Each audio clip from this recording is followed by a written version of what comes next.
สวัสดีสมาชิกแฟนเพจสวทลำปางกรมประชาสัมพันธ์คู่คนเจ้า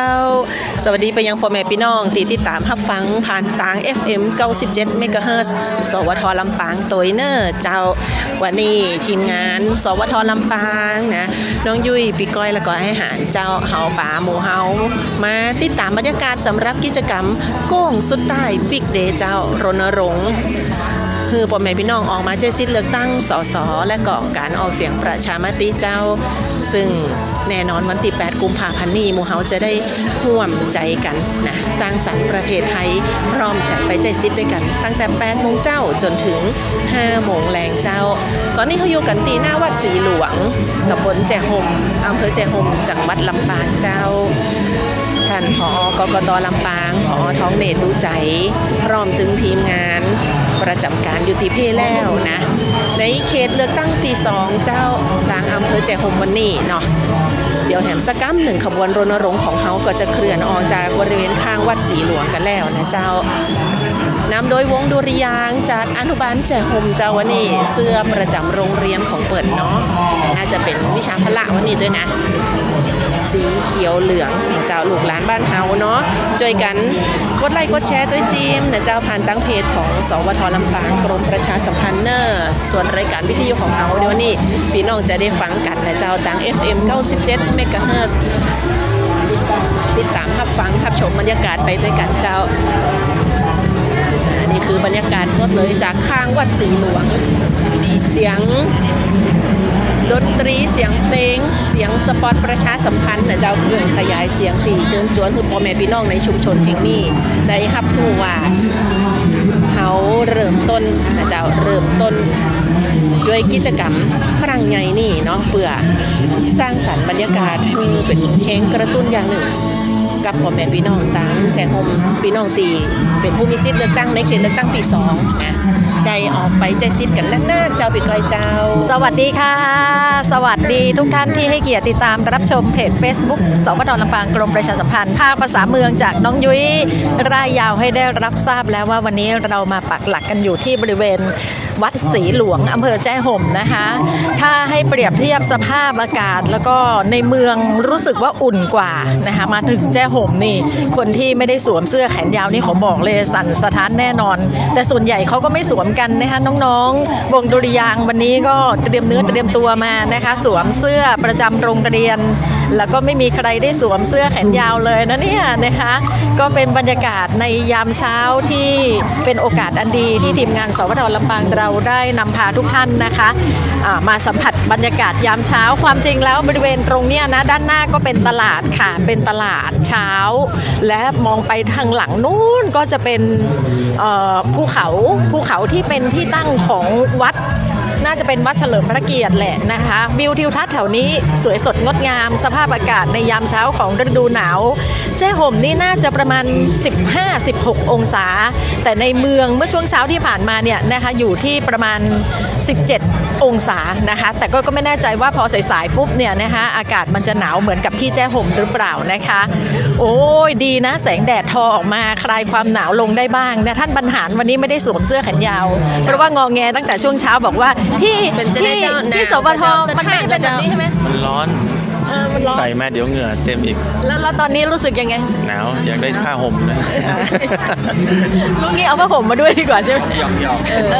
วันนี้ห้องกับลูกตีนอนมาเดินเจ้าเลยทีเดียวจะบอกตีซีเกิงลูกกับเลเดอร์แบบย้ำตัวลูกเลี้ยงมาแจกห่มนะพี่ก้อยนะมาสร้างการรับรู้ด้วยกันเนาะนะคะก็ถือว่าเป็นบิ๊กเดย์นะคะอีกครั้งหนึ่งที่เรากำลังถ่ายห่มอยู่พอดีเลยได้มีโอกาส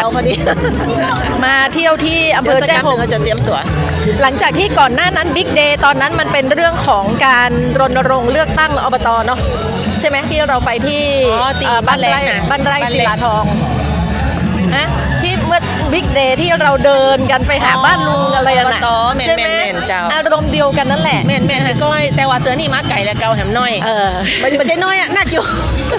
โหนั่นแหละโฮมแม่พี่น้องจะหันรถประชาสัมพันธ์ก็พร้อมแล้วเวลานี้นะแล้วก็มีเสียงเพลงรณรงค์เจ้าซึ่งยังกรมประชาสัมพันธ์ของเขานี่เปิดกระแปงดนตรีมาดนตรีไทยดนตรีสากลด้วยนะเขา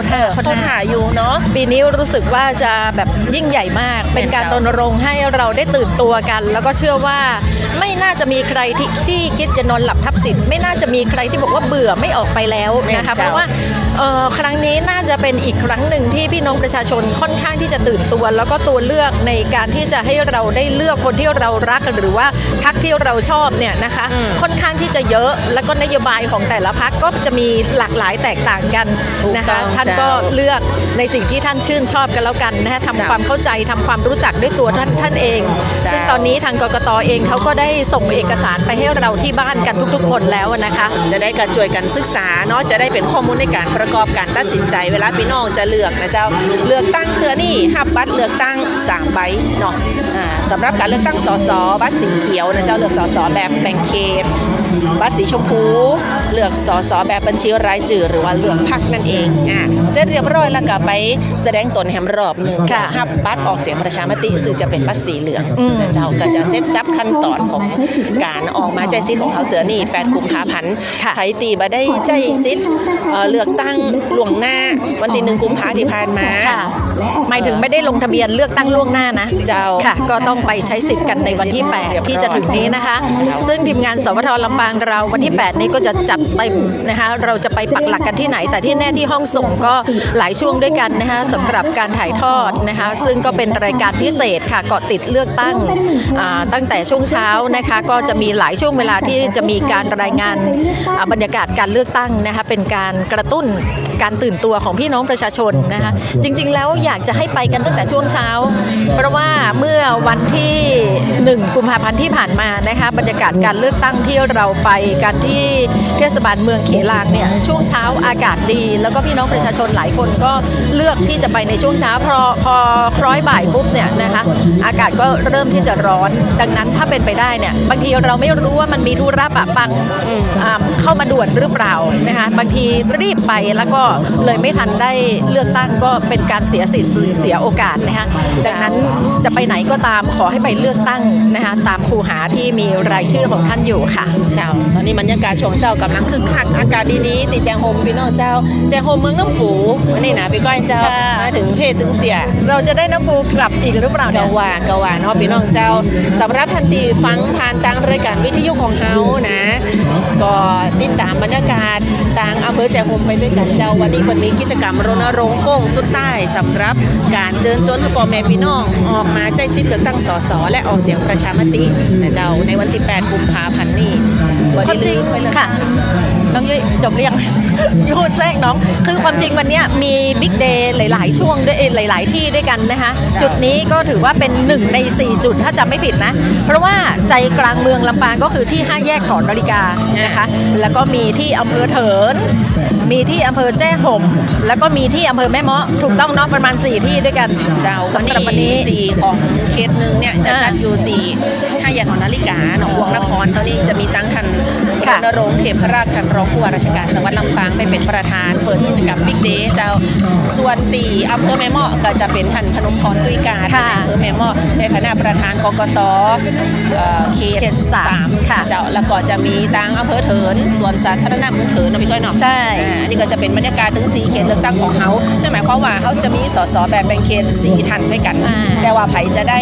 ก็ต้องมาลุ้นกันนะเจ้าแล้วก็พูดถึงช่วงเช้าที่ผ่านมานะคะบันทึกเสียงรายการอรุณสวัสดิ์ลำปางออกอากาศทางสวท.ลำปาง FM 97 เมกะเฮิรตซ์ก็ยังคุยกันอยู่เลยว่าแต่ละจุด1 ใน 4 จุดเนี่ยนะส่วนใหญ่เขาก็จะเริ่มกันตั้งแต่เวลา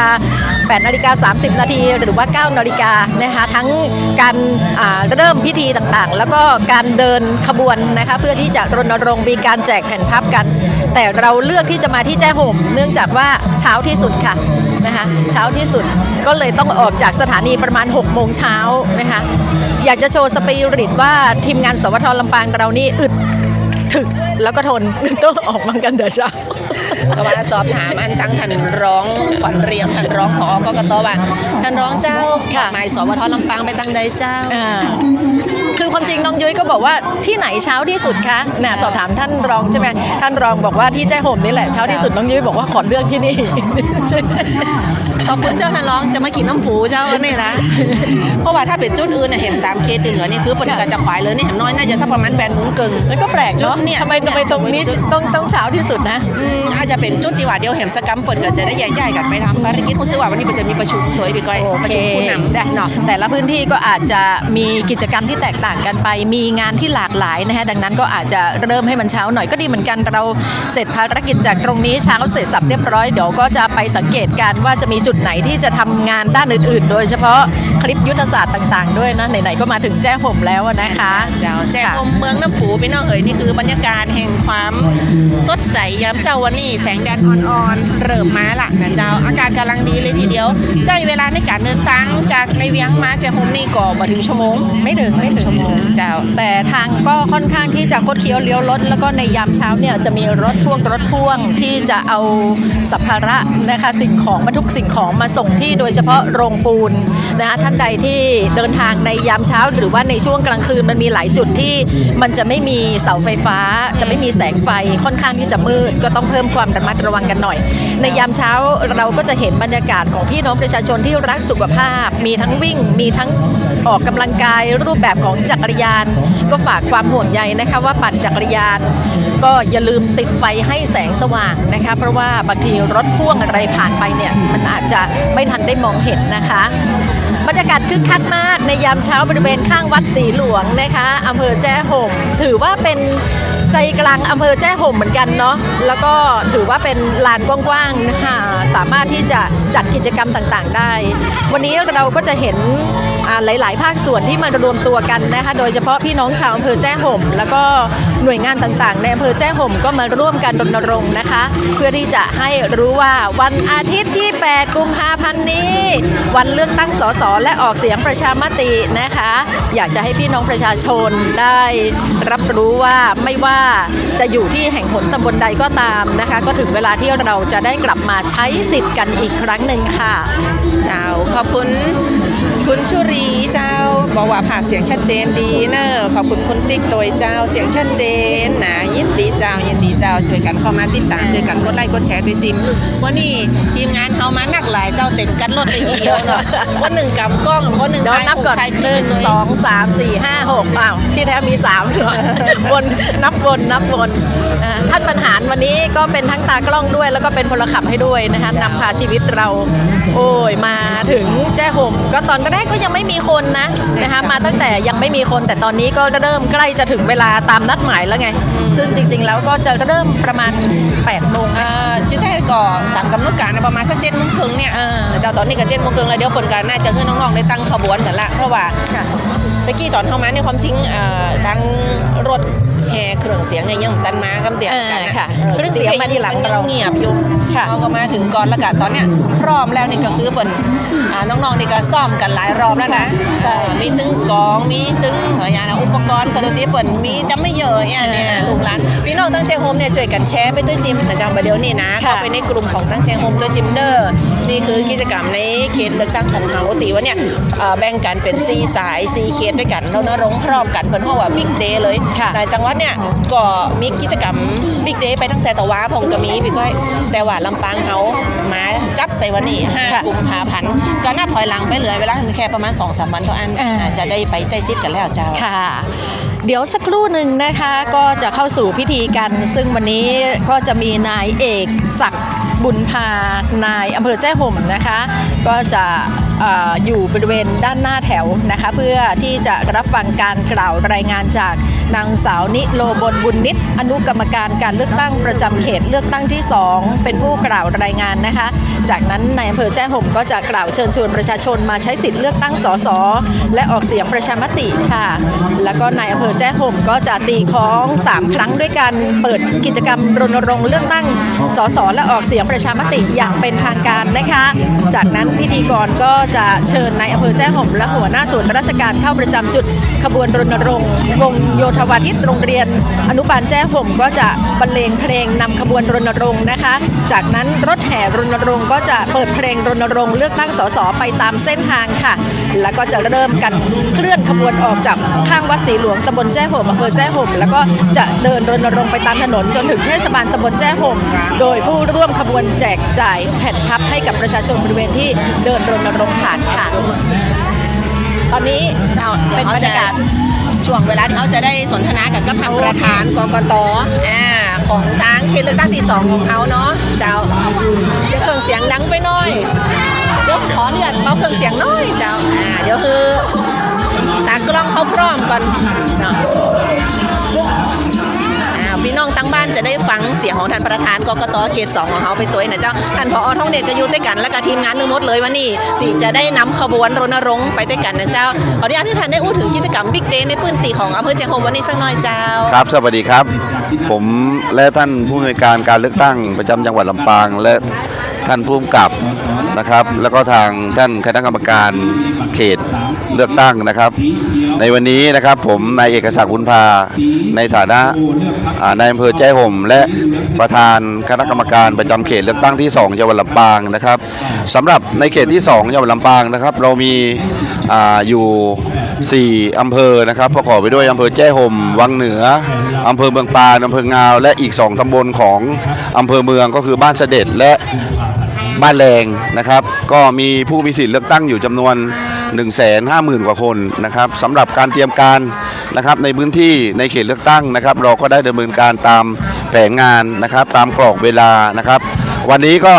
เป็นการจัดกิจกรรมนะครับในการรณรงค์นะครับให้พี่น้องประชาชนผู้มีสิทธิ์ออกเสียงเลือกตั้งสสและออกเสียงประชามตินะครับได้ออกมาใช้สิทธิ์ของตัวเองนะครับตามกฎหมายนะครับสำหรับการดำเนินการต่างๆนะครับก็เป็นไปด้วยความเรียบร้อยครับขออนุญาตขอท้องเน็ตต่อแหมสักหน่อยเจ้า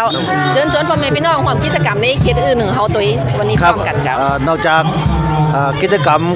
รณรงค์โค้งสุดท้ายนะครับมีกิจกรรมบิ๊กเดย์การเลือกตั้งสสและการออกเสียงประชามติในวันนี้นะครับจัดพร้อมกันอยู่4เขต4จุดนะครับจุดที่1เขต1ที่อำเภอเทศบาลนครลำปางนะครับจุดที่2คือที่อำเภอแจ้ห่มนะครับจุดที่3ที่อำเภอแม่เมาะจุดที่4ที่อำเภอเถินนะครับเขาก็จัดพร้อมกัน4จุด4เขตของจังหวัดลำปางนะครับวันนี้ก็ขอเรียนเชิญพ่อแม่พี่น้องนะครับที่มีส่วนร่วมนะครับออกมามีส่วนร่วมในการรณรงค์นะครับบิ๊กเดย์นะครับการเลือกตั้งสสและการออกเสียงประชามติในวันนี้นะครับเพื่อที่จะสร้างการรับรู้นะครับสร้างความตระหนักคือครับพ่อแม่พี่น้องชาวบ้านนะครับที่ได้มีโอกาสออกมาเดินรณรงค์ในวันนี้ก็อยู่ทางบ้านนะครับรับฟังสถานีวิทยุอสมทนะครับรับฟังทางสื่อต่างๆนะครับแล้วก็สมทนะครับแล้วก็รับฟังทางสื่อต่างๆนะครับของจังหวัดลำปางนะครับก็เรียนเชิญนะครับในวันที่8นะครับกุมภาพันธ์2569นี่นะครับตั้งแต่8 โมงเช้าถึง5 โมงแลงก็ออกมาแจ้งสิทธิ์แจ้งเสียงเลือกตั้งสสและก็ออกเสียงประชามติเรื่องของรัฐธรรมนูญนะครับฝากติดตามเพจของสวทตัวเองนะครับในวันนี้เดินทางวันนี้แล้วก็ทั้งวันที่8เลยนะครับผมโอเคขอบคุณเจ้าเดี๋ยวท่านจะได้เตรียมขบวนกันแล้วเนาะขอบคุณทุกท่านเลยเจ้าเอาละเจ้านี่คือบรรยากาศเนาะแล้วก็การประชาสัมพันธ์คือพ่อแม่พี่น้องได้รับพูดถึงการรณรงค์บิ๊กเดย์ของปืนตีอำเภอแจ้ห่มปีกเจ้าถึงท่านประธานกกตเขต2แล้วก็รวมไปถึงทางด้านของท่านผอ.กกตลำปางของเราท่านผอ.วันนี้ดูใจวันนี้ผอ.กกตนี่มาถึงแจ้ห่มนะตอนแรกก็นึกว่าจะอยู่ที่อำเภอเมืองลำปางนะคะแต่ก็เลือกที่จะมาเริ่มต้นบิ๊กเดย์กันวันนี้ที่อำเภอแจ้ห่มแล้วเดี๋ยวสักครู่กิจกรรมต่างๆก็จะน่าจะเริ่มแล้วเพราะว่าตอนนี้นะคะก็เห็นหน่วยงานทั้งราชการนะคะหน่วยงานที่อยู่ในสังกัดของพื้นที่อำเภอแจ้ห่มค่ะได้มาคิดว่าน่าจะเริ่มใกล้จะพร้อมกันแล้วล่ะนะคะเด็กๆก็ตั้งวงหลายรอบแล้วถามร้อนสักหน่อยบ่ตั้งวงหลายรอบแล้วอนุญาตลูกวันนี้ป้ากันตื่นกี่โมงลูกวันนี้ตื่นกี่โมงตื่นมา5 โมงครับแล้วซ้อมดูหรือยังได้ซ้อมมาเหมือนอะไรยังลูกซ้อมมานานแล้วครับวันนี้จะเล่นเพลงอย่างลูกกูคือเล่นเพลงอย่างวันนี้เล่นเพลงสนามครับแล้วก็เพลงกาวกีฬาครับโอเคคิดว่าระยะทางที่เราจะเดินไปนี่ประมาณกี่เพลงลูกประมาณกี่เพลงที่จะเล่นกันเนี่ย4 เพลง4 เพลงโอเค ยังไม่ทันเหนื่อยเนาะ จ้า ส่งกำลังใจให้เนอะเจ้า โอเค นี่คือลูกหลานอำเภอแจโฮมพี่น้องเฮ้ยเอาล่ะตั้งสนามเพลพี่ก้อยพี่น้องผู้ห่วมขบวนของเฮามาหนักหลายลาภาคส่วนต่างๆในพื้นที่อำเภอแจโฮมนะเจ้ามา เดี๋ยวสักครู่ถ้ากิจกรรมเริ่มเดี๋ยวก็จะนำเสียงบรรยากาศภายในงานให้ทุกท่านได้ติดตามรับชมไปพร้อมกันนะคะ เจ้าในระหว่างนี้สามารถช่วยกันกดไลค์กดแชร์ด้วยกันได้เด้อพี่น้องเด้อกิจกรรมของคึกคักขนาดเจ้าขอบคุณสำหรับผู้ข้อความที่ส่งมาหาเฮาเนาะเป็นกำลังใจกับทีมงานลูกเจ้าลูกเจ้าวันนี้ มาครับอากาศหนาวจังเจโฮมแต่เจ้านี่ตอนนั่งรถมานี่ก็ยังรู้สึกว่าอันตังเส้นมาเจโฮมนี่ยังมีเหมยอยู่ ใช่ใช่มีหมอกแล้วก็คลึ้มหมายถึงหมอกลงจัดอยู่เหมือนกันบางพื้นที่ที่มันชื้นๆน่ะน้องยุ้ย แม่นจ้า เพราะว่ามันเป็นสัญลักษณ์ว่าตอนนั้นดวงอาทิตย์กำลังจะโผล่ขึ้นมาไงก็คงมีไอของความร้อนมาก็ไปทำให้ความชื้นมันระเหยนะคะดังนั้นบางช่วงของการเดินทางระยะนี้อาจจะมีหมอกนะคะมาปกคลุมก็เพิ่มความระมัดระวังในการสัญจรใช้รถใช้ถนนด้วยกันแล้วกันค่ะ เจ้าบรรยากาศสดตอนนี้พี่น้องอสมมาแล้วเนี่ยนะโอ้พร้อมเพรียงเจ้าท่านผู้นำท่านผู้ใหญ่บ้านท่านผู้ช่วยผู้ใหญ่บ้านสารวัตรกำนั้นเนาะโอ้ในปืนตีแจงหงเฮาตั้งเจ้าหน้าที่ตำรวจนี่วันนี้ยกกันมาเลยทีเดียวนะเจ้าสีสันบรรยากาศวันนี้คึกคักขนาดพี่น้องเฮาอยู่ข้างวัดศรีหลวงนะเจ้าข้างวัดศรีหลวงตำบลแจงหงอำเภอแจงหงจังหวัดลำปางเนาะช่วงนี้เขาติดตามฟังบรรยากาศด้านหน้าเวทีกันต่อเจ้าเตรียมความพร้อมเข้าสู่พิธีเปิดกิจกรรมบิ๊กเดย์รณรงค์โก้งสุดใต้เลือกตั้งสสและการออกเสียงประชามติ 5 กุมภาพันธ์ 2569เขาอยู่ที่แม่เจ้าข้างวัดศรีหลวงตำบลแจงหงอำเภอแจงหงจังหวัดลำปาง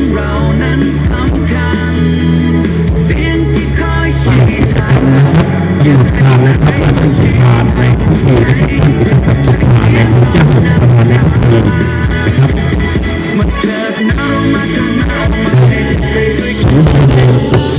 กล่าวเปิดพิธีนะครับ โดยจะมีการกล่าวรายงานจากท่านนิรุบลวงนิดนะครับอนุกรรมการการเลือกตั้งประจำเขตเลือกตั้งที่ 2 จังหวัดลำปางได้กล่าวรายงานต่อท่านในอำเภอแจ้ห่มประธานในพิธีเมื่อท่านประธานได้กล่าวเปิดพิธีแล้วนะครับ ก็จะได้เชิญทุกท่านร่วมบันทึกภาพนะครับส่วนราชการจะได้ร่วมบันทึกภาพนะครับเสร็จแล้วก็จะเป็นการลั่นคล้องชัยนะครับปล่อยขบวนนะครับขบวนจะนำโดยวงโยธวาทิตของโรงเรียนอนุบาลแจ้ห่มนะครับวันนี้น้องๆมาเตรียมตัวตั้งแต่ตี 5นะครับเสื้อกันหนาวก็ไม่ใส่นะสำหรับวันนี้นะครับกิจกรรมบิ๊กเดย์ก็เป็นการประชาสัมพันธ์ในเรื่องของการออกเลือกตั้งสสนะครับเลือกคนที่เรารักเลือกพรรคที่เราชอบและเป็นการออกเสียงประชามติและจังหวัดลำปางนะครับได้ประกาศในเรื่องของการงดเผาแต่วันที่ 1 กุมภาพันธ์ที่ผ่านมานะครับหากพบเห็นนะครับสามารถแจ้งได้ที่อำเภอแจ้ห่มเพราะนั้นขอความร่วมมือรณรงค์ประชาสัมพันธ์นะครับกำนันผู้ใหญ่บ้านได้ช่วยประกาศนะครับในลูกบ้านในเขตพื้นที่ของท่านนะครับงดเผาทุกอย่างนะครับตั้งแต่วันที่ 1 กุมภาพันธ์ไปจนถึงเดือนเมษายนนะครับ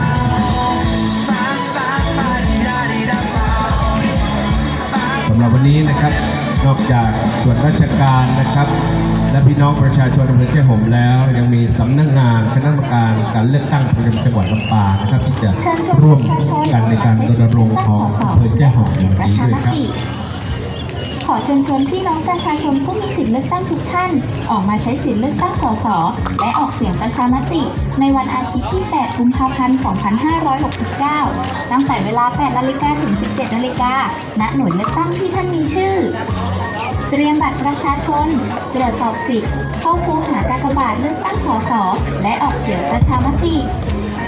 ร่วมเป็นหนึ่งพลังที่ขับเคลื่อนประชาธิปไตยสร้างสรรค์ประเทศไทยพร้อมใจไปเลือกตั้ง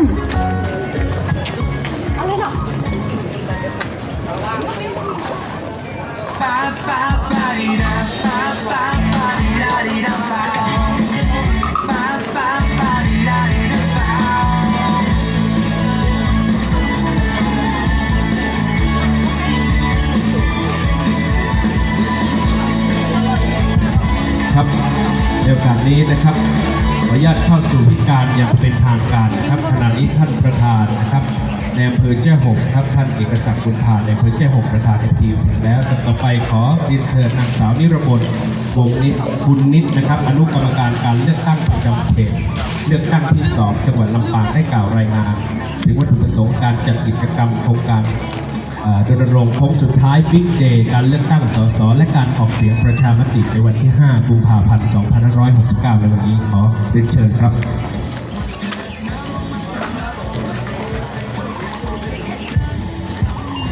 เรียนท่านนายอำเภอและการเลยพิธีดิฉันนางสาววิโรจน์ คุณนิตอนุกรรมการการเลือกตั้งประจำเขตเลือกตั้งที่2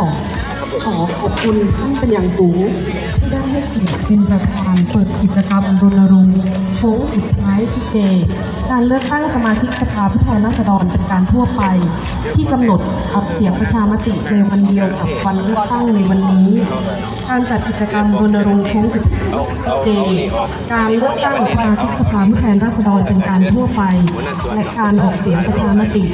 ที่กำหนดวันออกเสียงประชามติในวันเดียวกับวันเลือกตั้ง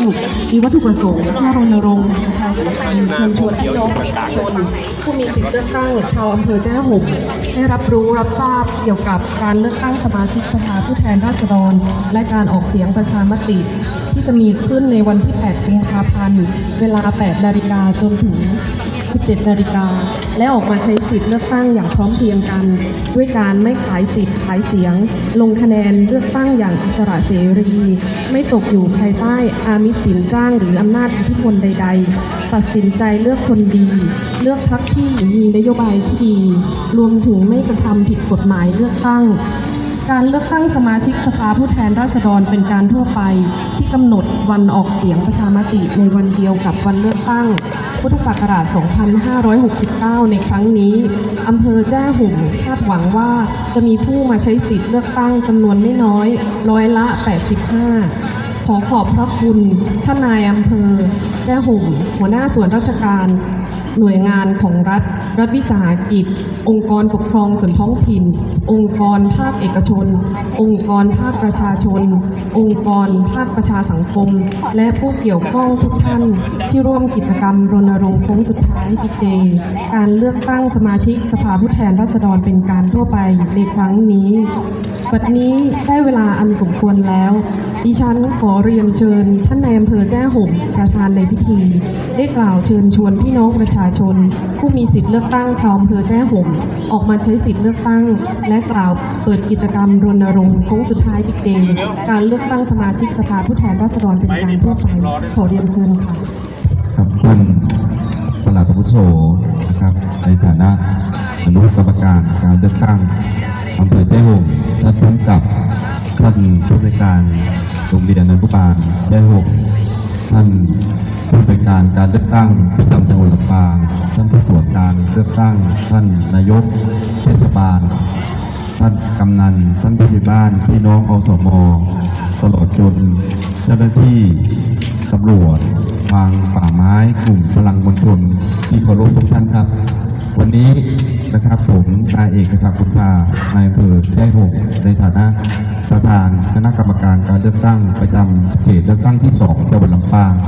ต้องขอบพระคุณทุกท่านที่ได้มาร่วมกิจกรรมในการรณรงค์ออกเสียงการเลือกตั้งสมาชิกสภาสมาชิกสสและออกเสียงประชามติซึ่ง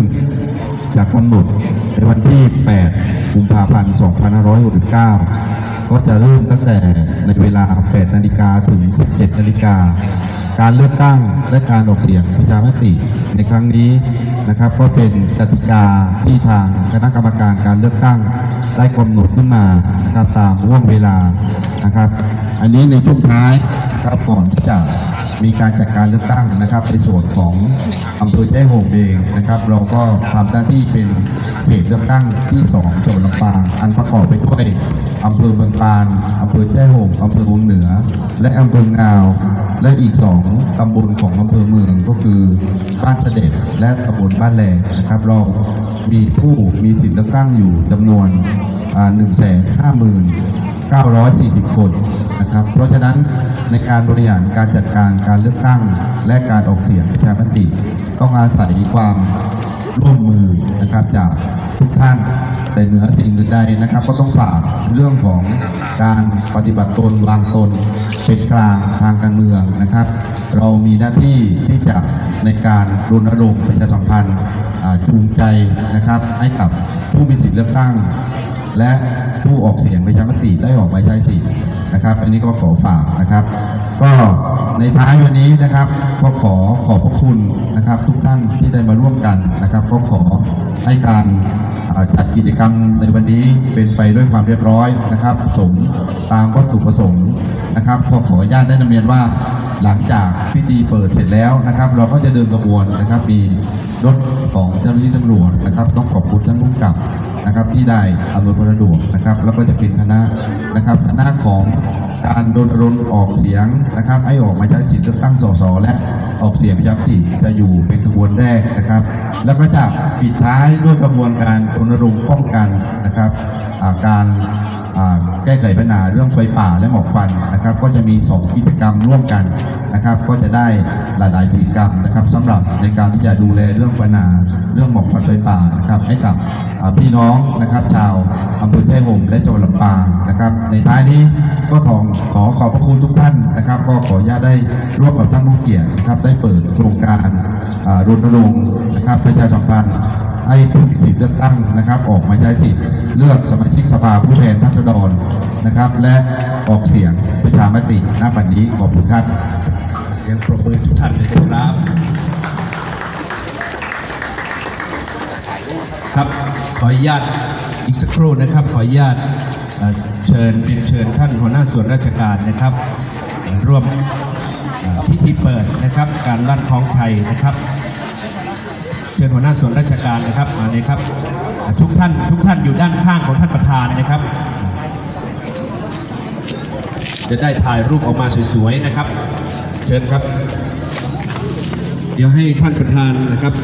เราจะทำท่าตีก่อนนะครับและจะได้ลั่นอีกเลยครับเพื่อเป็นการบันทึกภาพครับที่สวยงาม นี่คือบรรยากาศสดจากข้างวัดศรีหลวงตำบลแจห่มอำเภอแจห่มจังหวัดลำปางเจ้าตีคล้องก่อนครับ กับกิจกรรมรณรงค์บิ๊กเดย์วันนี้เนาะในการเลือกตั้งสมาชิกสภาผู้แทนราษฎรจังหวัดลำปางแล้วก็การออกเสียงประชามติเจ้าที่กำลังจะเกิดขึ้นในวันอาทิตย์นี้8 กุมภาพันธ์ 2560เจ้า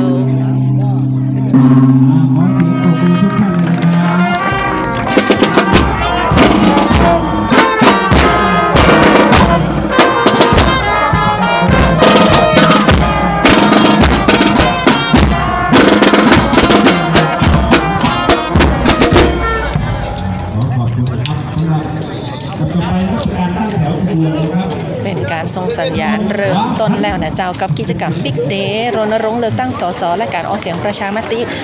ของเขตเลือกตั้งที่2วันนี้เฮามาอยู่กันที่อำเภอแจห่มเจ้าข้างวัดศรีหลวงตำบลแจห่มอำเภอแจห่มวันนี้นะท่านพอท้องเนี่ยอยู่กับคนงามแจห่มเจ้ากำป้ายมาซึ่งเป็นแถวแรกเนาะว่าฐานเนาะเป็นจะได้เจ้าใครหัวคิกๆนี่คือปึ้งใจเนาะแจห่มเนาะกันเองนะพอนี่นะท่านบอกว่าท่านพอมาสำรวจอำเภอแจห่มตั้งแต่ว้าละแต่ว่าไม่แรงละเกิดเกี่ยมสถานที่ตัวใช่เมื่อกี้ไปกระจวนไปที่ว่าไปตั้งด่านเพราะว่าจะมีการตั้งด่านเรื่องที่แบบว่ากินเหล้าหลังก่อนแม่นเพราะกฎหมายห้ามเนาะมีการจำหน่ายจ่ายแจกก็เลี้ยงสุราอ้าวไปเลยขบวนมาแล้วเอาเริ่มเลยเอาไปอยู่ด้านหน้าก่อนป้าพี่น้องไปเพราะว่าดูหรือยังอนุบาลแจห่มไปแล้วเจ้าเดินจากข้างวัดศรีหลวงละเพราะว่าแถวจะต้องตั้งแถวคนจะบอกว่าน้องๆพร้อมมากแล้วไงพร้อมมากแล้วก็ออกมาก่อนเลยสำหรับวงดุริยางค์เมื่อสักครู่น้องให้สัมภาษณ์บอกว่าเตรียมตัวตั้งแต่กี่โมงนะตั้งแต่6 โมงเจ้าโอเคเราจะพยายามไปให้ทันหัวแถวนะคะ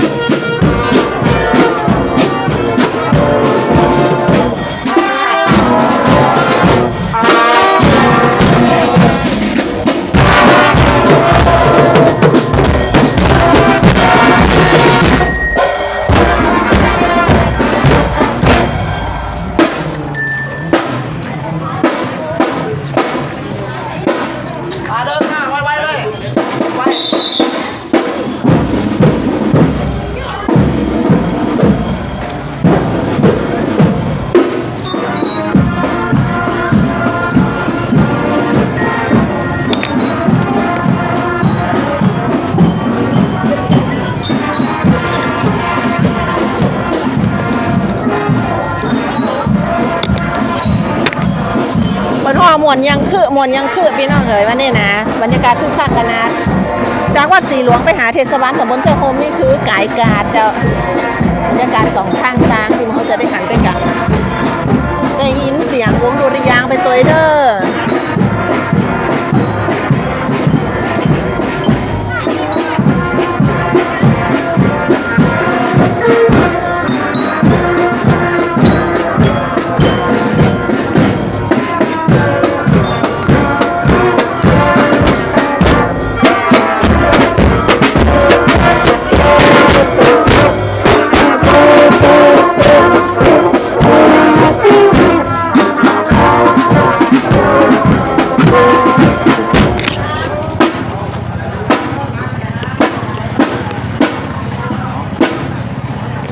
ในระหว่างนี้ก็จะมีการเชิญชวนนะจะส่งเอกสารประชาสัมพันธ์แจกแผ่นพับต่างๆนะครับพ่อแม่พี่น้องทางแจ้งหุ่นเราที่อยู่สองข้างทางได้ไปช่วยกันใช้สิทธิ์เลือกตั้งนะเจ้าว่านอนรับพับสิทธิ์เนาะแล้วก็รวมไปถึงช่วยกันออกเสียงประชามติโดยเนื้อเจ้าหนึ่งเสียงของเฮาวันนี้นะ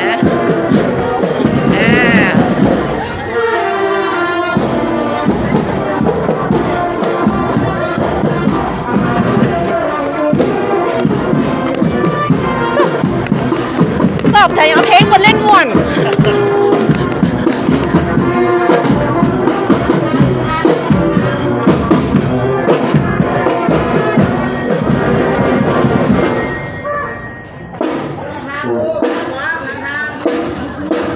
จะเวียงพงเหรอไหนก็บอกได้นะ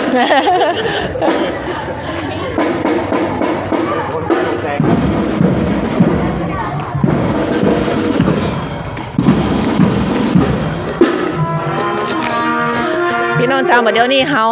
กายร่างกล้าแล้วก็การในเขตของเทศบาลตำบลแจ้โฮมนะเจ้าเขาเคลื่อนตัวออกมาจากข้างวัดสีหลวงตำบลแจ้โฮมอำเภอแจ้โฮมเลยสักประมาณ500 เมตรเลยล่ะเนาะนำขบวนด้วยท่านประธานกกตของเฮานะเจ้าประธานกกตเขต2ในอำเภอแจ้โฮมท่านผอกกตลำปางของเฮาแล้วก็คณะผู้บริหารนะเจ้าซึ่งวันนี้แจ้โฮมคึกคักขนาดกายร่างกล้าใดบ้านไผ่พี่น้องเฮ้ยมาช่วยกันเจ้ามาช่วยกันเนาะสร้างสีสันบรรยากาศวันนี้น้อมรับทับซิทธิ์เจ้าวันที่8 กุมภาพันธ์นี้เลือกตั้งสสและออกเสียงประชามตินะกายไปเฮียนหลังใดคือกำลังใจลูกหลานบ้านเฮาได้นะเจ้าออกมาพอด้วยกันได้เนาะคือกำลังใจน้องๆวงดุริยางค์จากอนุบาลแจ้โฮมแล้วก็ขบวนรณรงค์บัดเดี๋ยวนี้โอ้กำลังคึกคักเลยทีเดียวเจ้า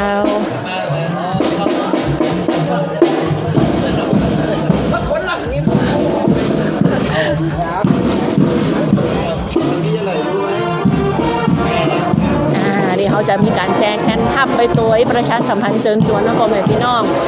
ที่อยู่ในพื้นที่ของอำเภอแจ้โฮมเจ้าอยู่ตามร้านก้าอยู่แต่บ้านเพื่อนเนาะที่เขาขบวนของเขาเนี่ยเคลื่อนผ่านนะเจ้าเขาก็จะได้ช่วยกันบอกว่าบัตรสีเขียวเลือกสสแบ่งเขตเนอะบัตรสีชมพู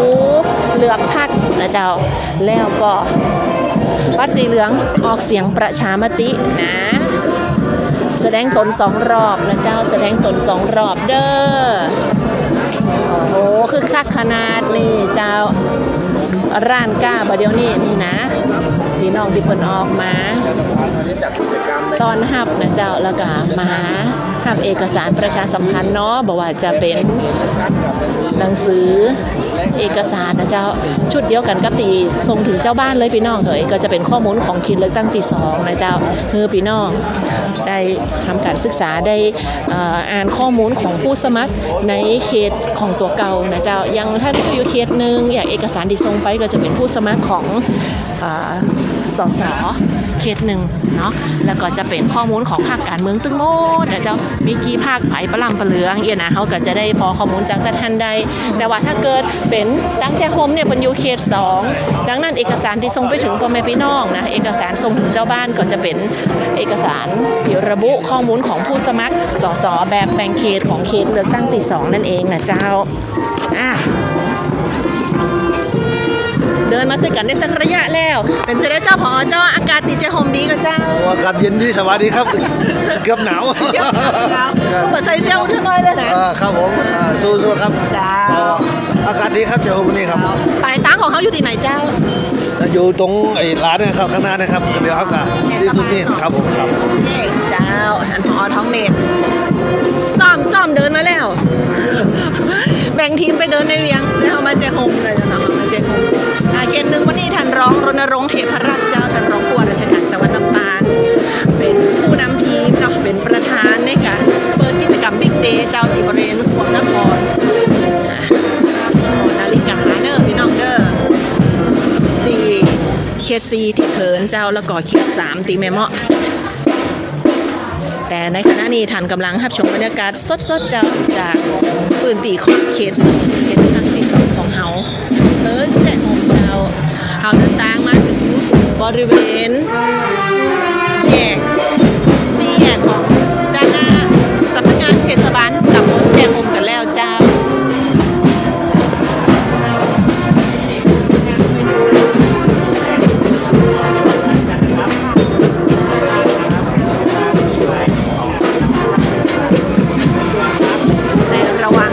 ก็จะมีพี่น้องที่คนได้ช่วยกันประชาสัมพันธ์เนาะแจกเอกสารครับเจ้าบ้านเจ้าในพื้นที่อำเภอแจ้โฮมได้ทำความสะอาดกันอย่างคึกคักเลยทีเดียวตรงข้ามกับเทศบาลตำบลแจ้โฮมเจ้าก็จะเป็นพื้นที่ของสำนักงานเขตพื้นที่การศึกษาประถมศึกษาลำปางเขต3เจ้า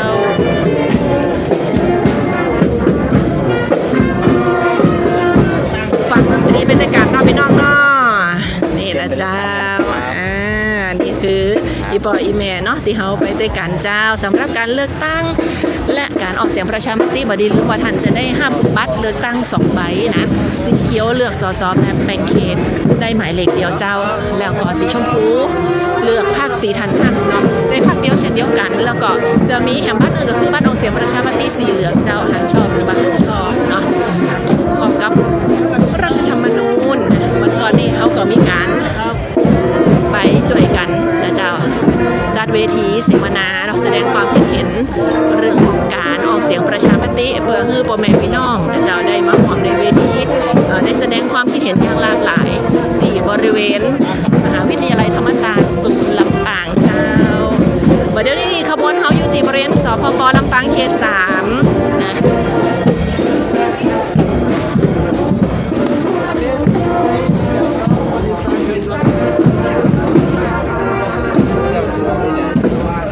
พี่น้องตีเปิดมาอันกดสตังค์เนี่ยกำลังกดสตังค์ต่อแถวจะกดสตังค์กันอยู่แถวพอท้องเนตรก็มาแจกเอกสารตัวนะเจ้าเอาละบรรยากาศยาวจังเลยยังอยู่ในพื้นที่ของเทศบาลตำบลแจ้โฮมเจ้าเฮาไก่ศูนย์เล็กๆกันเดือนอย่างนั้นเป็นศูนย์เล็กๆล่ะมีข้อความป้ายประชาสัมพันธ์เจ้าเลือกตั้งสุจริตบ่ซื้อสิทธิ์ขายเสียงเลือกตั้งสส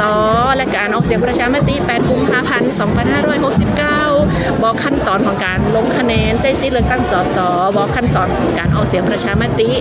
เลือกตั้งสุจริตบ่ซื้อสิทธิ์ขายเสียงนี่ขบวนยาวอยู่เด้อพี่น้องเฮ้ยนี่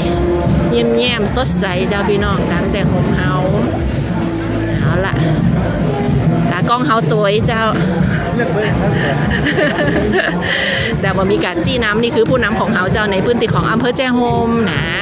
ช่วยกันกำป้ายประชาสัมพันธ์เจ้าวันนี้แต่งเครื่องแบบกันมาครบเลยทีเดียวเนาะเจ้าลำปางออกมาใจสิทธิ์เลือกตั้งสสและออกเสียงประชามติเจ้านี่เจ้าหน้าที่ตำรวจก็มาอสก็มานะ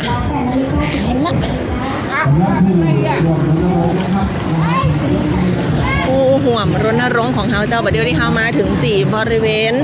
หน้าสถานีตำรวจภูธรแจ้โฮมกันแล้วพี่น้องเฮ้ยเลี้ยวขวาไปสักน้อยเจ้า โอ้มาพอบรรยากาศแจห่มเนาะวันนี้อยู่ในถนนสันติราษฎร์นี่ก็มาสันติราษฎร์นี่อยู่ข้างตำรวจภูธรแจห่มเลยทีเดียวเจ้าขบวนมาถึงตัดนี้เข้าซอยไปหน่อยเข้าซอยไปหน่อยขบวนดุริยางค์ของน้องๆจากอนุบาลแจห่มเจ้านำไปพุ่นแล้วเนาะตั้งในเวียงเป็นจะได้พองจ้านะเจ้าเดี๋ยวนี้น่าจะกำลังเตรียมความพร้อมเข้าสู่บรรยากาศของการที่จะปล่อยขบวนเหมือนกันเนาะรณรงค์กันวันนี้เจ้าคือคักพร้อมกันทั่วจังหวัดลำปางของเราถึง4เขตเลือกตั้งนะนี่ สำหรับวันนี้นะครับเป็นการรณรงค์ประชาสัมพันธ์ให้กับพี่น้องประชาชนในอำเภอแจ้ห่มนะครับในเรื่องของการออกสิทธิ์ออกเสียงไปเลือกตั้งสสและออกเสียงประชามตินะครับในวันที่8 กุมภาพันธ์ 2569 ที่จะถึงนี้ในวันอาทิตย์นะครับวันนี้ เขาพยายามที่จะขยายผลเพื่อพ่อแม่พี่น้องได้รับรู้รับทราบกันในหลายๆช่องทางเจ้านอกจากได้สดของเขาตอนนี้เนาะเสียงบรรยากาศทั้งหมดในพื้นที่ของอำเภอแจห่มวันนี้เขาก็จะได้นำไปออกอากาศทางวิทยุของเขาตัวเจ้าติดตามรับฟังได้ที่สถานีวิทยุกระจายเสียงแห่งประเทศไทยจังหวัดลำปาง FM 97 เมกะเฮิรตซ์เจ้าน่าจะเป็นช่วงควายๆวันนี้เนาะแล้วก็บึดบันแรงนี่เดี๋ยวจัดเต็มหื้อแหมหนึ่งรอบนะเจ้าพี่น้องเนอะเพื่อสร้างการทับผู้เพื่อช่วยกันรณรงค์เต็มตีเลยเจ้าในวันที่8 กุมภาพันธ์นะพี่น้องออกมาใจซิดกันพยายามเพื่อได้ถึง 100% เนาะและที่สำคัญนะเจ้าก็คือลดจำนวนบัตรเสียพี่น้องเจ้าเป็นการเลือกตั้งที่มีคุณภาพเนาะจะหันได้ว่าลูกหลานบ้านเฮาเจ้าน้องๆกับมาห่วมกันรณรงค์ตัวไว้นะไปลงประชามติรัฐธรรมนูญ8 โมงเจ้าถึง5 โมงแรงนี่พี่น้องตั้งใจโฮมช่วยกันแชร์ไปดังๆเนอะเจ้าไปใจซิดเลือกตั้งสสตัวไว้วันอาทิตย์ที่8 กุมภาพันธ์เจิญจวนนะเจ้า8 โมงเจ้าถึง5 โมงแรงเข้าคูหานะกาสสแบบแบ่งเขตแล้วก็สสแบบบัญชีรายชื่อนี่สำเนียงแจ้ห่มได้แต่เลยขอมสักรอบได้กระลุก ครับผมก็จะสอนครับวันที่8 กุมภาพันธ์ 8 โมงถึง 5 โมงมันจะซิดกันนะครับทุกคนมีซิดไม่แน่เสียงของคุณอาจจะเปลี่ยนแปลงประเทศไทยได้ครับครับผมครับโอเคเป็นได้ละเน็ตก่อนสุดยอดเดินกันต่อเจ้าพี่ก้อยเป็ดจะได้เจ้าพี่ก้อยเจ้าพี่ก้อยกับตุ้ยขบวนกันโอ้ตั้งหลังนี่เป็นมีเรือรงห้ามเผาเห็นเนาะใช่ใช่มีหลายๆอย่างในคราวเดียวกันนะคะเพราะว่าช่วงนี้มันก็เป็นช่วงที่เราจะเริ่มคุกรุ่นกับหมอกควันไฟป่าที่ช่วงที่ผ่านมามันเริ่มที่จะเป็นสีเหลืองแต่ระยะเนี้ยมันมีความกดอากาศสูงจากประเทศจีนแผ่ปกคลุมมาเราจะสัมผัสได้กับลมที่มันพัดและเนี่ยมันก็เลยส่งผลให้วันเนี้ยท้องฟ้าค่อนข้างสดใสมา2 วันแล้วค่ะน้องยุ้ยก็ถือว่าเป็นโอกาสอันดีที่ธรรมชาติก็ไม่ได้ใจร้ายกับเราซะทีเดียวขณะเดียวกันก็เชื่อว่าพี่น้องประชาชนก็คงจะรู้แล้วล่ะว่าตั้งแต่วันที่1 กุมภาพันธ์เรื่อยไปจนถึง30 เมษายนเนี่ยห้ามเผาโดยเด็ดขาดด้วยไงเนี่ยทุกคนก็น่าจะตื่นตัวแหละนะคะก็เลยส่งผลให้ท้องฟ้าค่อนข้างที่จะสดใสค่ะเจ้าถ้าเทียบวันนี้กับวันที่เขาไปเดินรณรงค์เลือกตั้งอบต.ตีอันบ้านไห่ศิลาท้องเนาะวันนี้เหมือนระยะทางจะไกลกว่ากันแหมน้อยหนึ่งสำรวจแจห่มเจ้าก็เป็นโอกาสอันดีแหละอากาศหนาวๆแล้วก็มาเดินกันในยามเช้าก็ถือว่าออกกำลังกายแล้วค่ะเดี๋ยวนี้ตากล้องเขาอยู่ปะหลังบนเนาะค่ะบอกว่าเดี๋ยวเดินตามมาเขาเดินอันมาตั้งปะหลังของหงพักแจห่มมาเดี๋ยวนี้นะพี่น้องเจ้าอยู่กับน้องๆลูกหลานนี่นอกจากเป็นรณรงค์เลือกตั้งแล้วน้องๆก็ยังรณรงค์บ่ฮืออีปออีแม่เผาตัวนะเจ้าเผาขี้เงี้ยเผาขยะอย่างหนาวว่าลูกหนาวก็หนาวอยู่เนาะนี่สีประจำโรงเรียนเปิ้นเขียวเหลืองนี่นะเจ้าชุดฟอร์มเปิ้นเนาะละตีโก้งแล้วนะเดี๋ยวเขาจะคุณครูก็จะจัดระเบียบแถวให้สักหน่อยเจ้าตั้งหลังนั่นเปิดจะมีรณรงค์ด้วยนะ24 กุมภาของกูปีวันรณรงค์ฮืบปลอดเราถามคุณครูที่นำพาเด็กๆมาดีกว่าเห็นเด็กๆถือป้ายประชาสัมพันธ์กันใครทำให้เขาคะอ๋อเด็กๆเขาคิดเองทำเองหมดเลยค่ะทางโรงเรียนก็รณรงค์ส่งเสริมค่ะทางโรงเรียนก็คือเตรียมอุปกรณ์ให้เด็กๆแต่ว่าข้อความที่เด็กๆทำเนี่ยเขาจัดการกันเองคิดเองค่ะแล้ววันนี้เด็กๆที่มาร่วมขบวนกิจกรรมวันนี้ส่วนใหญ่อยู่ชั้น อะไรคะ ชั้นประถมศึกษาปีที่ 6 ค่ะ ก็ถือว่าเป็นการส่งเสริมความรู้ในรูปแบบประชาธิปไตยให้เด็กๆ ได้เริ่มเรียนรู้แล้ววันนี้ก็มาร่วมรณรงค์คุณครูค่ะเชิญชวนพี่น้องประชาชนให้ไปใช้สิทธิ์เลือกตั้งแล้วก็ลงประชามติกันสักหน่อยค่ะ ค่ะ ก็ขอเชิญชวนพี่น้องชาวไทยทุกคนนะคะไปใช้สิทธิ์เลือกตั้งในวันที่ 8 กุมภานะคะเพื่อเสียงของท่านอาจจะทำให้ประเทศไทยเราเปลี่ยนแปลงไปค่ะขอบคุณค่ะ ขอบคุณมากค่ะ จ้าน นะคะวันนี้คุณครูนะคะทั้งเด็กนักเรียนที่มาร่วมเดินรณรงค์แล้วก็วงดุริยางค์ด้วยนะคะวันนี้นะคะก็ทำให้สร้างสีสันกับการเดินรณรงค์วันนี้ได้เป็นอย่างดี ถูกต้อง แสงแดด เลย ในยามเช้าสดใสค่ะน้องยุ้ยภาพที่ออกมาก็สวยงามเหลือเกิน แม่นเจ้าอันนี้ดอกพวงแซนเนาะพี่ก้อยเนาะ ใช่ งามเนาะ ขอบคุณพี่แจ็คตัวเจ้า ค่ะ ชมอยู่ก็ขานะแล้วก็ทีมงานสำนักงานประชาสัมพันธ์จังหวัดลำปางบอกว่าสวัสดีเจ้าทีมงานเจ้าแจงโฮมกุคนเจ้าขอบคุณคุณปีขอบคุณปีมนชนกตัวนะหลายๆท่านที่เข้ามารับชมในช่วงเวลานี้เจ้านี่คือบรรยากาศสดจากอำเภอแจงโฮมเจ้าเฮาเดินจากข้างวัดศรีหลวงเนาะมาถึงตีเทศบาลตำบลแจงโฮมแล้วก็ไปเดี๋ยวนี้กายหงพักแจงโฮมเป็นตีเรียบร้อยแล้วอิดก็ลูก อิดเดี๋ยวสู้อยู่เนาะ แต่วันนี้รู้สึกว่าแจ้ห่มทำถึงนะไม่รู้เหมือนกันว่าอีก3จุดที่รณรงค์พร้อมกันวันนี้เขาจะเดินไกลแบบนี้หรือเปล่า แต่ก็กำลังดีนะ บอกแล้วว่าอากาศก็ดีนะคะ มันเป็นช่วงฤดูหนาวพอดีด้วย แล้วก็ได้ตื่นเช้าๆมาดูบรรยากาศยามเช้าที่อำเภอแจ้ห่มไปด้วยกันค่ะเจ้าซึ่งอันนี้ก็วนมาที่บริเวณถนนที่มันเป็นตลาดนะคะใครที่ผ่านมาเส้นนี้ก็ต้องระมัดระวังเพิ่มความระมัดระวัง เพราะว่ามันเป็น2ข้างทางเนี่ยเขาก็จำหน่ายสินค้าด้วยนะลุงน้อยมีปัญหาอะไรลุงน้อยสะดงเสด็จลุงน้อยเลยนะมาช้าแล้วยังจะมาแสดงสัญญานุภาพอีก เจ้าเอามาแล้วนี่กายมาตั้งกลางยัง ใช่ จะโฮมเห็นรอบหนึ่งเจ้า ปกติแล้วเราก็เข้ามาแต่ไม่มีโอกาสได้เดินลงมาแบบเนี้ยน้องยุ้ยแม่นเจ้าพี่ก้อย มาแจ้ห่มส่วนใหญ่จะไปที่ไหนอะ ส่วนใหญ่ก็ไปตั้งกิจกรรมของ SCG เนี่ยเราจะไปให้ครูปลาไปหน่อยอย่างที่ไหนเนาะก็จะไปทางสายบุญมากกว่า แล้วก็เป็นทางผ่านที่จะไปเมืองปานอย่างเงี้ยเนาะ เจ้าแล้วเดี๋ยวก็ไปแหวกการบ้านสาซื้อ ใช่ซื้อปลาตาแห้งมั่งๆเลยเจ้าพี่น้องเลย วันนี้เดี๋ยวขากลับก็คงจะต้องแวะเหมือนกันใช่ไหมเนาะ ครับออเดอร์ ไม่ใช่พี่น้องเจ้าวันนี้2กิจกรรมรวมกันถึงรณรงค์เลือกตั้งสสและออกเสียงประชามติส่วนขบวนใต้ทั้งพูนก็จะเป็นขบวนรณรงค์เพื่อช่วยกันหยุดการเผานะเจ้าในช่วงที่จังหวัดลำปางเขาก็รณรงค์ตัวเนาะรณรงค์ห้ามเผา1 กุมภาพันธ์ถึง 30 เมษายน 2569 เนอะเจ้า นะครับขบวนของเขาได้มาถึงบริเวณลานสำนักงานเทศบาลตำบลแจ้ห่มเป็นที่เรียบร้อยแล้วถือว่ากิจกรรมรณรงค์โค้งสุดท้ายของการเลือกตั้งสสและประมาณสภาผู้แทนราษฎรและพร้อมกับการออกเสียงประชามติของอำเภอแจ้ห่มในวันเราในวันนี้นะครับได้สำเร็จลุล่วงไปด้วยดีนะครับต้องขอขอบคุณท่านประธานในพิธีครับท่านนายอำเภอแจ้ห่มนะครับคุณทางนะครับที่ร่วมเดินรณรงค์กับพวกเราตั้งแต่ชุดเริ่มต้นไปถึงชุดทิ้งชุดในวันนี้นะครับพร้อมกับส่วนราชการนะครับอปททั้ง7 แห่งนะครับกำนันอยู่ในบ้านแล้วก็พี่น้องอสมและก็ประชาชนนะครับทุกส่วนของอำเภอแจ้ห่มจึงได้รวมกันรณรงค์ในวันนี้ในนามของอำเภอแจ้ห่มต้องขอขอบคุณทุกท่านนะครับคือความร่วมมือและก็ถือว่าเป็นกระบอกเสียงในการประชาสัมพันธ์ในการเลือกตั้งในวันนี้นะครับรับเป็นเรื่องของประชุมครับ โอเคพี่ก้อยตอนนี้ขบวนก็เดินทางมาถึงที่ว่าการอำเภอเนาะ ค่ะน้องยุ้ยเห็นไฮไลท์ของเสียงที่เราได้ยินมาตลอดทางไหมนั่นก็คือรถแห่ซึ่ง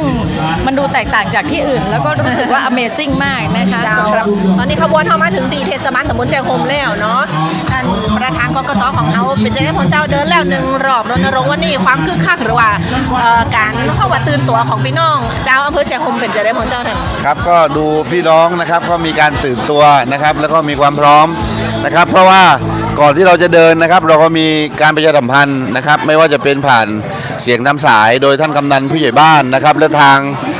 สปอร์ตต่างๆนะครับจากสวทลำปางนะครับจากหน่วยราชการจากกกต.จังหวัดเองนะครับซึ่งก็เป็น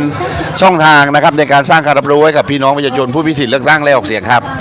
แล้วคาดหวังมากไหมคะวันที่เลือกตั้งที่จะถึงนี้อย่างน้อยๆพี่น้องจะต้องมาใช้สิทธิ์กันสักกี่%ดีเฉพาะที่แจ้ห่มนี้แจ้ห่มนี้นะครับจากข้อมูลที่ผ่านมาก็เกือบ 80% นะครับก็70 กว่าตลอดนะครับแต่ว่าในขณะนี้นะครับเราก็มีการรณรงค์เชิงลึกนะครับสร้างการรับรู้ให้กับพี่น้องประชาชนอยู่ต่อเนื่องอยู่แล้วนะครับค่ะแล้วขออนุญาตสอบถามว่าอย่างในอำเภอแจ้ห่มเนี่ยมีพื้นที่ตรงไหนที่เป็นจุดที่อาจจะเข้าถึงได้ยากสักนิดนึงหรือมีปัญหาเรื่องของการสื่อสารอยู่บ้างที่เราต้องดูแลเป็นพิเศษไหมคะเราก็มีอยู่บ้านห้วยวาดนะครับตำบลทุ่งพึ่งนะครับมีบ้านแม่ตาสามัคคีนะครับอยู่ปงดอนนะครับแล้วก็บ้านตำบลเมืองมาอีก1 หมู่บ้านนะครับซึ่งต้องเดินทางใช้เวลาในการเดินทางนะครับแต่ว่าเราก็ได้มีเจ้าหน้าที่นะครับมีกำนันผู้ใหญ่บ้านคอยดูแลพิเศษอยู่แล้วนะครับในหมู่บ้านในหน่วยเลือกตั้งดังกล่าวครับโอเคเพราะฉะนั้นก็จะลดปัญหาลดปัญหาเรื่องของความไม่เข้าใจลดปัญหาเรื่องของบัตรเสียครับเรามีชุดเคลื่อนที่เร็วนะครับที่คอยจะเข้าไปดูแลนะครับอำนวยความสะดวกนะครับให้กับกปน.ประจำหน่วยเลือกตั้งนะครับซึ่งเราตั้งชุดเคลื่อนที่เร็วไว้แล้วนะครับขออนุญาตสอบถามท่านเพิ่มเติมอีกนิดนึงว่าถ้าหลังผ่านพ้นเรื่องการลงคะแนนเรียบร้อยแล้วเราปิดการลงคะแนนเมื่อช่วงเวลา 17 นาฬิกาแบบนี้ค่ะขั้นตอนกระบวนการในการที่เราจะนับบัตรเลือกตั้งหรือรวบรวมคะแนนเราทำยังไงบ้างก็เรามีคณะกรรมการนะครับมีการซักซ้อมนะครับผู้ปฏิบัติงานนะครับอยู่ต่อเนื่องอยู่แล้วนะครับแล้วก็ซักซ้อมเสมือนจริงนะครับในวันที่8นะครับหลังจากที่ปิดหน่วยปิดการลงคะแนนนะครับก็มีซ้อมเจ้าที่แล้วก็น้องๆเจ้าที่ทุกคนก็มีประสบการณ์นะครับไม่ว่าจะเป็นการเลือกตั้งสมาชิกสภาท้องถิ่นนะครับเลือกตั้งสจนะครับสสส่วนใหญ่ทุกคนมีประสบการณ์อยู่แล้วครับค่ะดังนั้นถ้าหากว่าอยากทราบว่าในเขตของเราหรือว่าในหน่วยเลือกตั้งของเราใครคะแนนไปถึงไหนคะแนนนำอย่างไรใครได้สูงและตอนนี้ก็ไปดูที่หน่วยเลือกได้เลยใช่ครับอันนี้ทางหน่วยเขาก็ทำด้วยความถูกต้องนะครับโปร่งใสอยู่แล้วเป็นกลางนะครับการนับคะแนนแล้วก็เรียกว่าเป็นผลอย่างไม่เป็นทางการเนาะครับผมเดี๋ยวถ้ารอเป็นทางการก็รอกกต.ประกาศอีกครั้งหนึ่งครับผมวันนี้เห็นทางแจ้ห่มเขามีกิจกรรมพิเศษมีการประชุมด้วยใช่ไหมคะท่านวันนี้นะครับเป็นการประชุมประจำเดือนนะครับร่วมระหว่างหัวหน้าส่วนราชการหัวหน้าหน่วยงานรัฐวิสาหกิจสถานศึกษาและกำนันผู้ใหญ่บ้านนะครับก็จะถือโอกาสนะครับวันนี้นะครับเป็นการสร้างการรับรู้นะครับประชาสัมพันธ์นะครับให้กับพี่น้องประชาชนนะครับโดยเฉพาะอย่างยิ่งพี่น้องกำนันผู้ใหญ่บ้านนะครับซึ่งอยู่ใกล้ชิดกับผู้มีสิทธิเลือกตั้งนะครับแล้วก็เน้นย้ำเรื่องการวางตัวเป็นกลางทางการเมืองนะครับในฐานะที่พวกเราเป็นเจ้าที่ของรัฐนะครับก็ต้องวางตัวเป็นกลางนะครับเน้นย้ำว่าเรามีหน้าที่ในการรณรงค์ประชาสัมพันธ์นะครับให้ผู้มีสิทธิเลือกตั้งออกเสียงนะครับแล้วก็มาออกเสียงประชามติครับค่ะในพื้นที่ของเขต2แล้วเนี่ยผู้มีสิทธิเลือกตั้งนี่อยู่ที่ประมาณเท่าไหร่คะท่านผู้มีสิทธิเลือกตั้งเรามีอยู่4อำเภอนะครับก็คืออำเภอแจ้ห่มเมืองปานวังเหนืองาวและอีก2ตำบลของอำเภอเมืองก็คือบ้านแรงนะครับกับอะไรนะบ้านเสด็จและบ้านแรงนะครับ2ตำบลนะครับผู้มีสิทธิเลือกตั้งก็ 150,000 กว่าคนครับโอ้ขึ้นหลักแสนเหมือนกันนะคะครับผมในเขตเลือกตั้งที่2ลำปางครับใช่ค่ะต้องรณรงค์กันเข้มข้นเลยทีเดียวแล้วก็เดี๋ยววันเลือกตั้งวันที่8กุมภาพันธ์ท่านก็จะได้สำรวจเนาะในหลายพื้นที่ไปติดตามก็สังเกตการก็ในส่วนของอำเภอเมืองปานอำเภอวังเหนืออำเภองาวเนี่ยนะครับก็จัดกิจกรรมนะครับเน้นย้ำในเรื่องการประชาสัมพันธ์อยู่แล้วนะครับเพราะเป็นหน้าที่แล้วก็ทางผู้ว่าราชการจังหวัดลำปางนะครับท่านเน้นย้ำในการให้กับพี่น้องนะครับชาวปกครองหรือว่าท้องถิ่นและส่วนราชการเนี่ยนะครับวางตัวเป็นกลางนะครับหน้าที่หลักๆก็คือการรณรงค์ประชาสัมพันธ์ให้ออกมาใช้สิทธิ์นะครับและก็ออกเสียงประชามติครับโอเคขอบพระคุณเป็นอย่างสูงค่ะช่วงนี้กับท่านประธานกกต.เขต2ของเรานะคะขอบพระคุณค่ะท่านค่ะโอเคค่ะเราจะมาถึงช่วงสุดท้ายแล้วเจ้าตีพ่อแม่พี่น้องได้ติดตามรับชมรับฟังบรรยากาศไปด้วยกันเจ้านี่คือการรณรงค์บิ๊กเดย์เนาะ โก้งสุดท้ายแล้วพี่ก้อยเจ้าเดี๋ยวนี้ในเวียงก็น่าจะกำลังเข้าสู่พิธีการแล้วก็จะปล่อยขบวนเช่นเดียวกันเนาะถึงเขต3แม่เมาะเขต4เถินแล้วก็เขต1ตีในเวียงอำเภอเมืองลำปางของเฮานะเจ้าวันนี้ค่อนข้างมั่นใจในเรื่องของความตื่นตัวของพี่น้องประชาชนโดยเฉพาะขั้นตอนการใช้สิทธิ์อย่างที่บอกว่ามันมี2อย่างในคราวเดียวกันแต่ก็มีการประชาสัมพันธ์เชิงลึกแล้วก็เชิงรุกนะคะก็มั่นใจว่าทุกท่านก็คงจะเข้าใจกันแล้วแล้วก็สิ่งที่เป็นห่วงอีกอย่างก็คือการทำผิดกติกาหรือว่ากฎหมายการเลือกตั้งต้องระมัดระวังนะคะไม่ว่าจะเป็นเรื่องของการห้ามจำหน่ายแอลกอฮอล์ก่อนวันเลือกตั้งนะคะ1วันก็คือ 18 นาฬิกาของวันที่ 7 จนถึง 18 นาฬิกาของวันที่ 8 นะคะแล้วก็เรื่องของการซื้อสิทธิ์ขายเสียงต่างๆนั้นเรื่องของการโพสต์ข้อมูลอันเป็นเท็จเข้าสู่ระบบนะคะซึ่งตอนนี้มันเป็นเรื่องของกฎหมายที่อาจจะไปทำให้ละเมิดนะคะสำหรับพรรคอื่นๆที่อาจจะไม่ได้ทำความผิดจริงแต่ถ้าเกิดว่ามีการโพสต์ข้อมูลประดุจว่ามีการกระทำผิดท่านจะถูกเรียกตัวไปนะคะเพื่อที่จะสอบถามข้อมูลดังนั้นน่ะการที่เราจะโพสต์อะไรไปเนี่ยก็ขอให้อยู่บนความจริงแล้วก็มีหลักฐานที่ชัดเจนนะคะหรือว่าถ้าเป็นไปได้เนี่ยพบเห็นเรื่องของการกระทำผิดกฎหมายการเลือกตั้งท่านสามารถที่จะแจ้งได้ทางแอปพลิเคชันตาสับปะรดได้เลยค่ะและเจ้าช่วงนี้เขาก็ศึกษาข้อมูลเรื่องของการเลือกตั้งและออกเสียงประชามติผ่านแอปพลิเคชันสมาร์ทโหวตจะอีก็ได้นะพี่น้องนะเว็บไซต์กกต.เพจของกกต.อย่างเช่นกกต.ลำปางเขาก็จะมีเพจสำนักงานคณะกรรมการการเลือกตั้งประจำจังหวัดลำปางอีเนาะเพราะว่าอย่างในช่วงที่มีการเลือกตั้งมาได้นี่ก็ทำงานกันอย่างนักเลยทีเดียวนะเจ้าทั้งหมดนี่ก็เป็นไปตามกระบวนการแล้วก็หน้าที่ของแต่ละคนที่มีอยู่หน้าที่ของสวท.ลำปางเขาวันนี้ก็ช่วยกันประชาสัมพันธ์กันอย่างเข้มข้นเจ้าเขาก็สุดความสามารถเหมือนกันเนาะค่ะคือพ่อแม่พี่น้องตั้งใจโฮมได้มีความคึกคักแล้วก็ตื่นตัวกับการออกไปใจซิดกัน8 กุมภาพันธ์นี้นะเจ้าเขาจะมีรายการพิเศษออกอากาศที่ห้องส่งของ FM 97 MHz สวท.ลำปางดำเนินรายการโดยหลักแล้วก็จะเป็น DJPL ชุติการเล่าใช้แล้วก็จะมีทีมงานผู้จัดรายการเครือข่ายหน่วยงานภายนอกของเฮาแฮมว่าจะเป็นผู้สูงอายุนะเจ้าผู้พิการน้องๆเยาวชนแล้วก็อปมช.หรือว่าอาสาสมัครประชาสัมพันธ์ประจำหมู่บ้านและชุมชนจังหวัดลำปางมาช่วยกันจัดรายการรายงานบรรยากาศให้กับพ่อแม่พี่น้องได้รับฟังผ่านทางคลื่นวิทยุของเฮาเจ้าก็เป็นกำลังใจให้กับเราด้วยส่วนบรรยากาศของการถ่ายทอดสดของเฮาในวันที่ 8 กุมภาพันธ์เฮาได้รับมอบหมายในเขตเลือกตั้งที่ 2แล้วก็เขตเลือกตั้งที่ 3นะเจ้าเขต 2ก็คือตีแจโฮมแห่งนี้เดี๋ยวเขาจะมาเยือนแหมเตือ1เขต 3กับตีแม่เมาะโอเค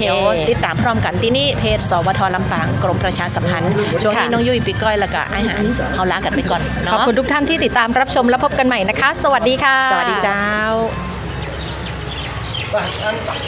นั่งรถตู้ไปเอารถเมาแล้วก็ไปกินข้าวไปว่ากินข้าวตัวกันปะไปไหนกินหมูกินข้าวในมุมจ้าไม่พูดนะ